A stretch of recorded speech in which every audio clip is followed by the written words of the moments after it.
Сәлеметсіз бе, құрметті студенттер. Менің есімі Жигитов Алибек Бекежанов. Мен физика, математика және жалпы техникалық пәндер кафедрасының аға оқытушы. Бүгінгі пәніміз машина құрылысының технологиясы. Және бүгінгі сабақ тақырыбымыз машина бөлшектерді дайындау. Сабақ бойынша біз бүгін 4 сұрақ қарастырамыз. Бірінші, машина құрылымының технологиясына кіріспе.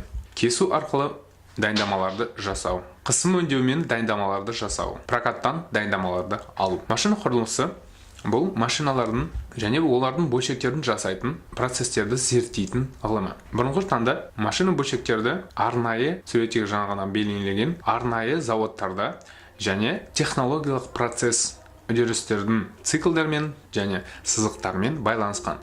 Цехтың ішінде дайындамалардың бірнеше өңдеу түрінен өңдеп, содан кейін дайын бөлшек шығарған. Бөлшектердің түрі әртүрлі болған. Әдетте бұл машиналардың бөлшектері.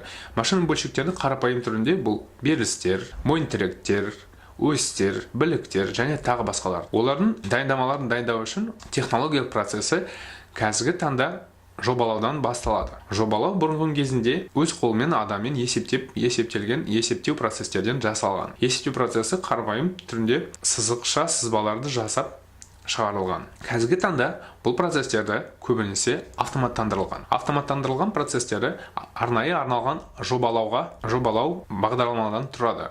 Мысалы, сызбада көрсетілген бұл компас 3D жобалау бағдарламасы. Оның ішінде көп процестер автоматтандырылған, сонымен есептеуге және жаңа машина бөлшектерді құрастыруға оңайырақ болып тұр. Қазіргі таңда өндіріс процестері де өзгерген.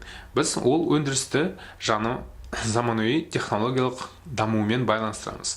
Арнайы роботтар және өндіріс сызықтар және автоматтандырылған өндіріс сызықтар құрастырылады. Бірақ та машина бөлшектерді алу үшін қарапайым машина бөлшектерді алу үшін әдеттегі әдістері қолдана береді. Оның бірінші әдісі бұл құю арқылы дайындамаларды алу. Құю арқылы дайындамаларды алу ең қарапайым және ең кең таралған әдісі. Ең алдымен құю ол құмдан жасалған пішіндерге құю арқылы жасау. Құмдан жасалған пішіндерде бізде арнайы құятын, балқымаларды құятын құрал және құмның ішінде жасалған пішін. Пішінде құю арқылы құю жерлері литник дейді, ауаны шығару тестері бұл распар дейді. Құю арқылы алынған дайындамалардың дәлділігі 4-ші және 9-ші сыныпқа жатады. Оның құю әдісінен байланысты және өзі бөлшектің пішіннен және көлемінен байланысты болады. Әдетте осы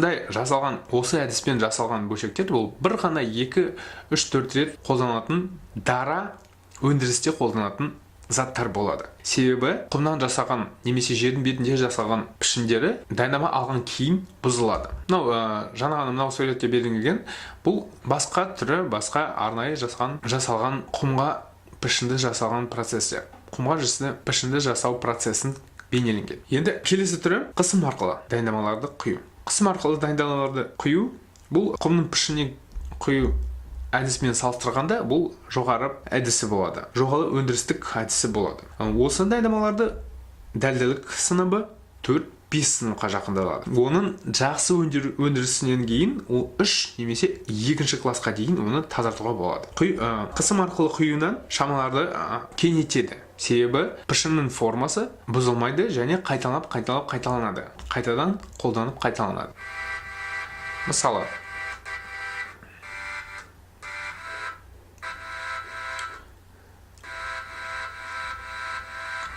алдымен біз балқылаймыз дайындамаларды. Мұнда жасалған құю арқылы өдісінің бейнеленген түсті металдар. Түсті металдар біз білеміз, бұл қара металдардың салыстырғанда олардың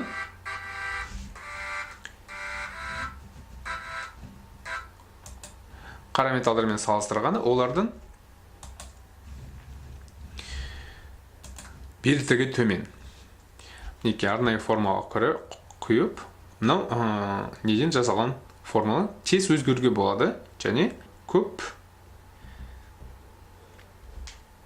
процестер жасауға болады. Келесі әдісі бұл тұрақты пішіндерге құю арқылы. Бұл олардың бір әдісі бұл центрден тепкіш күшті пайдаланып құюны жасау. Центрден тепкіш Көресің, бұл айналдыратын. Мысалы, құйған кезде пішіндерге айналдырған кезде сонда күш, алынған күш, центрден тепкіш күш, балқалған қорытпаны шетке қарай тебеді. Шеттің бетінде ол біртекті ретінде салынады. Сонда оның тазалығы және сапасы жоғары болып кетеді. Және өңдеу түрі тезірек болады. Көп және де көп шамалар өткізген. Бұл сериялық өндірісте қолданатын әдіс. Байқаңыз, алдымен форманы пішінді саламыз. Арнайы жандырмайтын затқа, бұл әдетте силикондық пішіндері. Силикондық пішіндердің ішінде ол тез нені алады? Тез пішінді алады және ол жанбайды.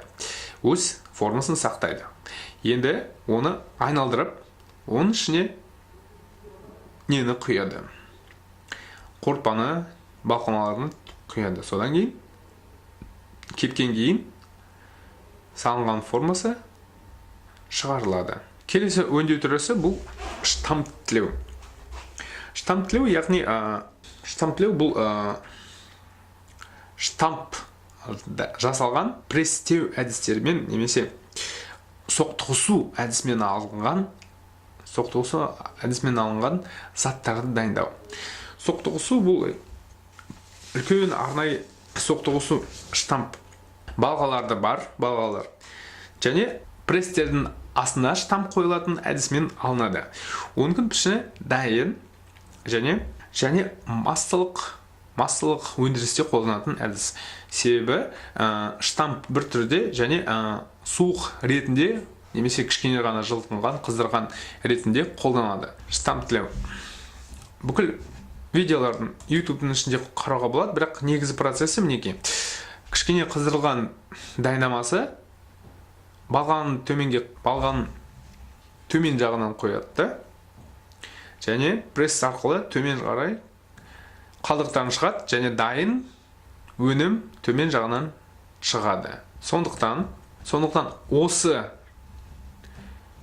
жоғары жақтан итеретін, қыстыратын зат бұл балға, пресс немесе балға дейді оны. Және мұнда төменге жататын бұл штамп. Енді балға, мінеки дайындаманың салынған жерге бір рет соқтырған кезде төмен жағынан дайын өнім шығарады. Дайын өнім мұнда өңдеуге қажеті жоқ өнім болады. Сол себебін мінеки жаңа ғана көрдіңіз, салып құрып, содан кейін дайын өнім шығарып, мұнда өте аз уақыт кетеді және бізде алынған зат жоғары сапалы 3 мен 5 арасында беттік сапасы алынатын заттар шығады және қолдануға дайын заттар шығады.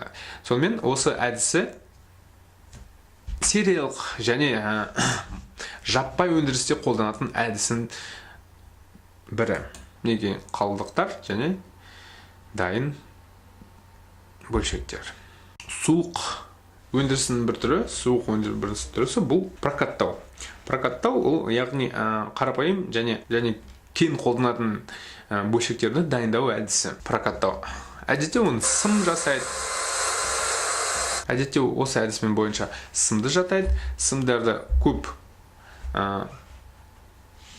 мынау бөлшектер валоктар дейді. Валок сымдарды өткізеді.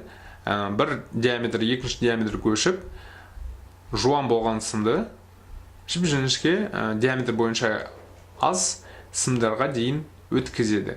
Бұл процесс прокаттау процесс дейді. Прокаттау бойынша бір қана сым емес, прокаттау бойынша біз дайындамалардың әртүрлі пішіндерді өндіреміз. Мысалы, бұл темір жолдың рельстары,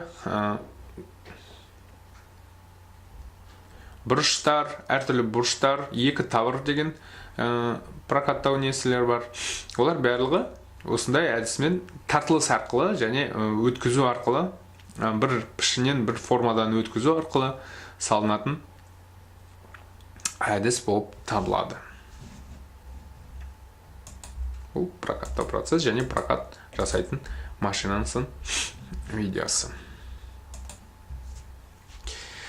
Және дайындама алып әдістерінің негізгі түрлері сіз еседіңіз.